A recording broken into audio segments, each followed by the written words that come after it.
Shalom saudaraku yang terkasih dalam Tuhan kita Yesus Kristus. Salam sejahtera bagi kita sekalian. Saudaraku, di dalam hari ini kita memasuki minggu yang ketiga di dalam masa Advent kita. Dan di dalam minggu yang ketiga masa Advent biasa dikenal dengan minggu Joy, sukacita. Hari ini saya akan membacakan bagi setiap kita ayat yang terambil dalam Lukas pasal yang pertama, ayat yang ke-46 sampai dengan yang ke-55. Demikian firman Tuhan. Lalu kata Maria, "Jiwaku memuliakan Tuhan, dan hatiku bergembira karena Allah Juru Selamatku. Sebab Ia telah memperhatikan kerendahan hamba-Nya. Sesungguhnya mulai dari sekarang segala keturunan akan menyebut aku berbahagia, karena Yang Maha Kuasa telah melakukan perbuatan-perbuatan besar kepadaku, dan namanya adalah kudus. Dan rahmat-Nya turun-temurun atas orang yang takut akan Dia, yang memperlihatkan kuasanya dengan perbuatan tangannya, dan mencerai-beraikan orang-orang yang congkak hatinya, yang menurunkan orang-orang yang berkuasa dari tahtanya, dan meninggikan orang-orang yang rendah, yang melimpahkan segala yang baik kepada orang yang lapar, dan menyuruh orang yang kaya pergi dengan tangan hamba. Ia menolong Israel hamba-Nya, karena Ia mengingat rahmat-Nya, seperti yang dijanjikannya kepada nenek moyang kita, kepada Abraham dan keturunannya untuk selama-lamanya." Amin. Saudaraku, nyanyian pujian Maria yang kita baca di dalam ayat ini, dia ungkapkan ketika dia mengunjungi Elizabeth, saudaranya. Dan ini dimulai dengan sebuah kalimat, "Jiwaku memuliakan Tuhan dan hatiku bergembira karena Allah Juru Selamatku." Jiwaku memuliakan Tuhan dan hatiku bergembira.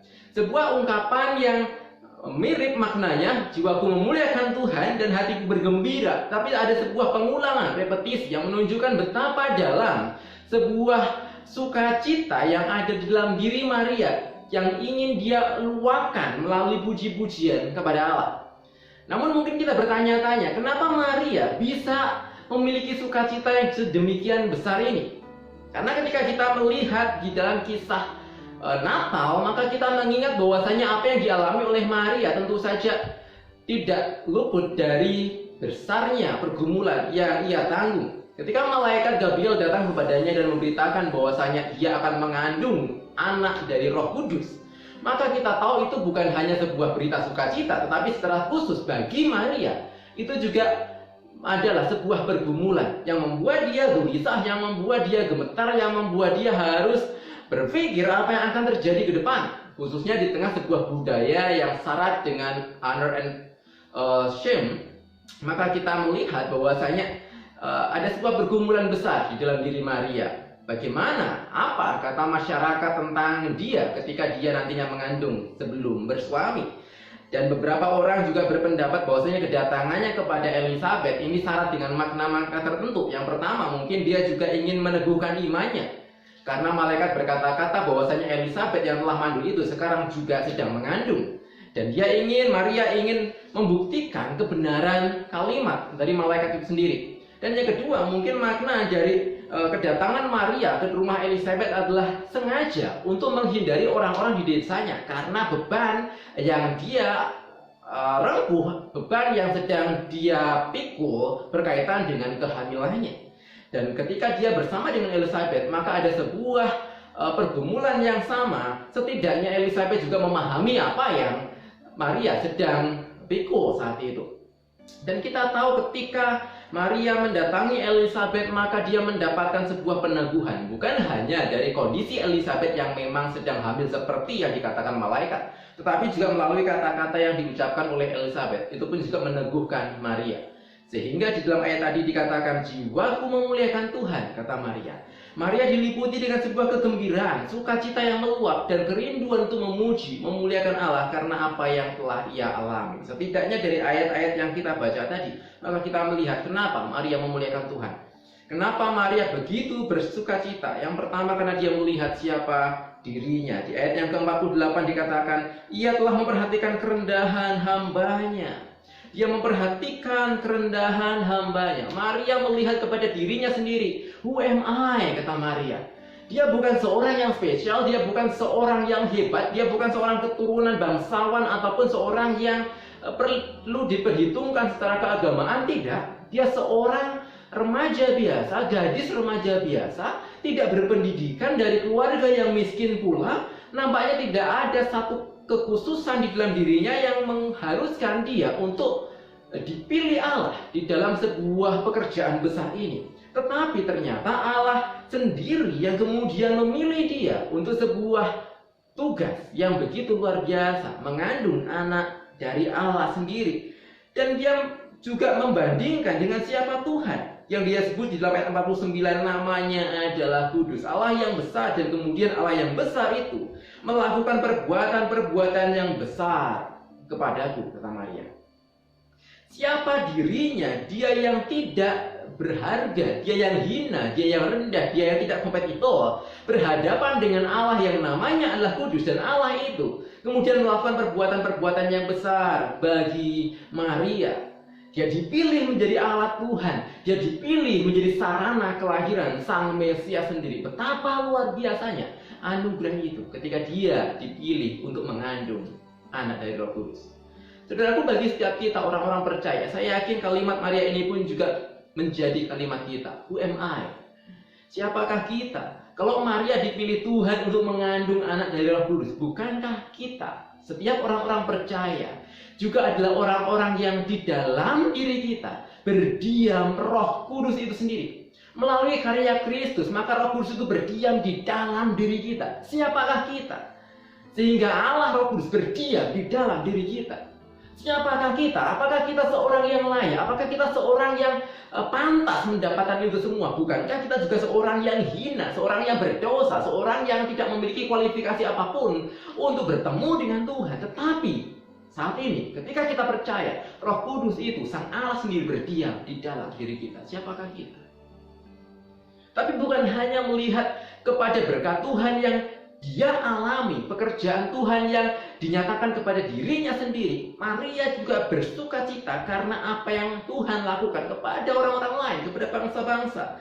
Ayat yang ke-50 sampai dengan 53, 54 dia katakan, Tuhan menurunkan orang-orang berkuasa dari tahtanya, meninggikan orang yang rendah. Dia memperlihatkan kuasanya dengan perbuatan tangannya. Dia menurunkan rahmatnya atas orang-orang yang takut akan dia. Maka Maria melihat bukan hanya kepada dirinya sendiri, tetapi karya Tuhan itu nantinya juga akan dinikmati oleh orang banyak. Dan dia bersuka cita karena itu. Dia bersuka cita karena apa yang Tuhan kerjakan bagi orang-orang lain.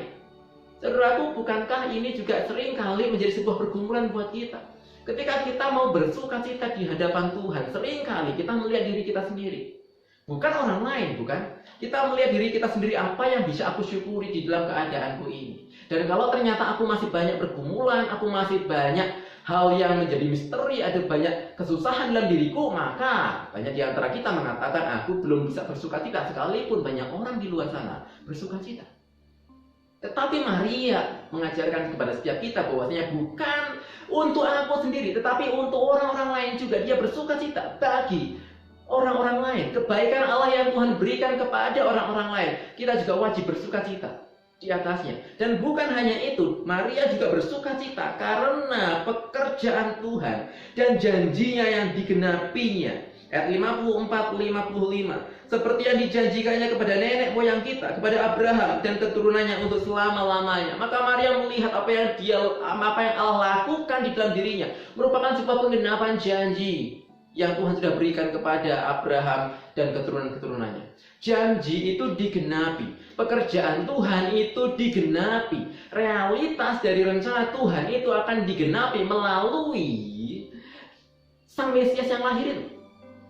Dan dia bersuka cita karena hal itu, dia bersuka cita karena pekerjaan Tuhan itu. Saudaraku, maka apapun kondisi yang kita alami saat ini di dalam Minggu Advent yang ketiga ini, mari kita juga melihat apa yang ada di dalam diri Maria. Ketika Maria pun bisa bersuka cita di tengah segala pergumulannya, di tengah segala kesusahan hidupnya, di tengah segala tekanan yang menghimpit dia dari masyarakat yang ada, tapi dia bisa menemukan sukacita dengan melihat karya Tuhan. Saya mengajak untuk setiap kita juga untuk melihat hal yang serupa. Mungkin ketika kita melihat diri kita, ada banyak tekanan, persoalan, himpitan, pergumulan yang tidak kunjung selesai, bahkan mendekati masa Natal ini. Tetapi biarlah kita melihat karya Tuhan yang luar biasa bagi kita. Ketika Tuhan, Sang Allah itu lahir buat kita, mati buat kita, berdiam di dalam kita. Who am I? Siapakah aku? sehingga aku mendapatkan sebuah kemurahan yang luar biasa ini. Tetapi juga bukan hanya buat kita, tapi juga kebaikan Tuhan bagi orang lain. Mari kita bersuka cita atasnya. Mari kita belajar untuk melihat kepada orang-orang lainnya. Dan mari kita belajar bahwasanya karya Tuhan itulah yang senantiasa harus kita syukuri. Pekerjaan Tuhan, rancangan Tuhan, penggenapan rancangan Tuhan, itulah yang harus kita syukuri. Itulah yang harus kita bersuka cita di dalamnya. Sekalipun mungkin kita menderita. Tetapi ketika pekerjaan Tuhan itu digenapi di dalam penderitaan kita bahkan, biarlah kita bersuka cita di dalamnya. Biarlah kita menemukan sukacita kita yang sejati di dalam rancangan Tuhan yang digenapi. Apapun itu, saya mengajak kita untuk merenungkan kembali pekerjaan Tuhan. Bagi kita, bagi orang-orang lain, bagi rancangan Tuhan secara global di dunia ini. Dan kita bersyukur atasnya. Tuhan tidak pernah lalai menepati janjinya. Tuhan mencurahkan berkat-berkatnya, dan itulah yang membuat kita bersuka cita senantiasa. Apapun kondisi kita. Mari kita bersyukur, mari kita memuji Tuhan bersama-sama. Soli Deo Gloria. Tuhan berkati kita sekalian.